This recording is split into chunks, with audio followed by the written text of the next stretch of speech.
অরণ্যের রাজা সুন্দরবনের অহংকার রয়্যাল বেঙ্গল টাইগার, যে বাঘের গর্জনে একসময় কেঁপে উঠত ম্যানগ্রোভের নিস্তব্ধতা, সেই বাঘই আজ নানা সংকটে অস্তিত্বের লড়াইয়ে।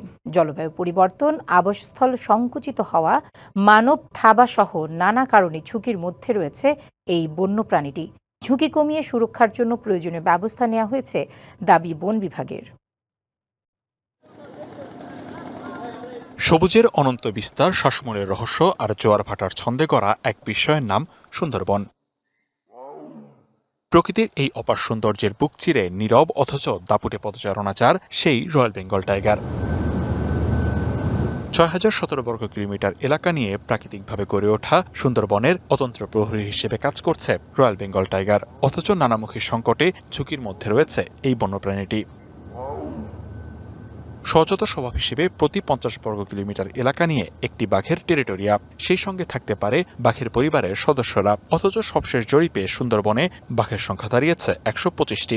ভিটামিন ই ও সি সিরাম, 8টি প্রাকৃতিক অয়েল সমৃদ্ধ লিলি সিরাম অয়েল, যা চুল পড়া কমায় মাত্র ৩০ দিনে। আমাদের দেশে যে সুন্দরবনের যে বাঘগুলো আছে তার টেরিটোরি আমরা হিসাব করে দেখেছি যে গড়ে প্রায় ৫০ স্কোয়ার কিলোমিটার একটি বাঘের টেরিটোরি। সেই হিসাবে আমাদের বনের যে আয়তন সেই অনুযায়ী আমাদের বাঘের সংখ্যা সঠিক আছে। বনে বাঘের অবস্থান, ঝুঁকি ও সংখ্যা জানতে বন বিভাগের পক্ষ থেকে বিভিন্ন সময়ে বাঘশুমারি পরিচালনা করা হয়েছে, যেখানে বাঘের সংখ্যা কখনো ঊর্ধ্বগামী, কখনো নিম্নগামী। বাঘের সংখ্যা জানতে কখনো পায়ের ছাপ, আবার কখনো ক্যামেরা ট্র্যাপিং ব্যবহার করা হয়েছে। সুন্দরবনের পরিবেশ ও প্রতিবেশে বাঘের গুরুত্ব অপরিসীম। মানবসৃষ্ট ঝুঁকি বাঘের বড় ক্ষতির অন্তরায় বলছেন পরিবেশবিদ ও সুন্দরবন প্রেমীরা। সবচেয়ে বড় ঝুঁকিটা হচ্ছে বাঘের যে সত্যিকার অর্থে বাঘের যে বাসস্থানগুলো, সেগুলোর মধ্যেও এখন ট্যুরিস্ট এবং বিভিন্ন বনজীবীরা তারা প্রবেশ করে তাদের যে নিরবিচ্ছিন্ন যে আবাসিক স্থল, এগুলো নানাভাবে আসলে মানুষ তাদের কর্মকাণ্ডের দ্বারায় এগুলোকে ডিস্টার্ব করছে। এমন অবস্থায় বাঘের অঙ্গ প্রত্যঙ্গ পাচার প্রতিরোধে ২০১৬ সালে ইন্টারপোল পাচারকারীদের একটি তালিকা দেয়। এই তালিকায় বাঘ হত্যা থেকে শুরু করে বিদেশের বাজারে বিক্রির সঙ্গে জড়িতদের নাম উঠে আসার কথা বলছে বন বিভাগ।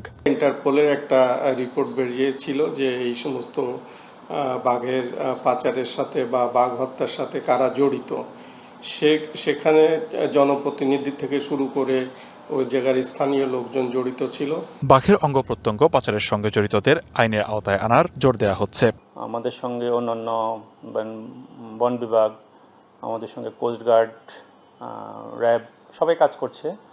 তো এখন ওই চক্রগুলো আসলে ওইভাবে কাজ করতে পারছে না বা ওরা চোরাচালান করতে পারছে না। সুন্দরবনের বাঘের সুরক্ষায় মাটির কিল্লা স্থাপন, মিষ্টি পানির আধার রাখা সহ নানা উদ্যোগের কথা বলছে বন কর্মকর্তা। যখন অতিরিক্ত পানি হয়, জোয়ারের পানিটা বেড়ে যায়, তখন গিয়ে তারা আপনার কিল্লাতে আশ্রয় গ্রহণ করে। বাই চান্স কোনো লোকালয়ে প্রবেশ করে ভিলেজ টাইগার রেসপন্স টিম এবং কমিউনিটি পেট্রোল গ্রুপের সদস্যরা আছে, তারা যে স্থান থেকে ধরা হয়েছিল বা যে দিক থেকে তারা বের হয়েছিল ওই সমস্ত বনাঞ্চলে আমরা আবার অবমুক্ত করে দিচ্ছি। ঝুঁকি কমিয়ে আনার মধ্য দিয়ে সুরক্ষা মিলবে বাঘের, যার মধ্য দিয়ে বাড়বে বাঘের সংখ্যা, এমন প্রত্যাশা সুন্দরবন প্রেমীদের। DBC news desk.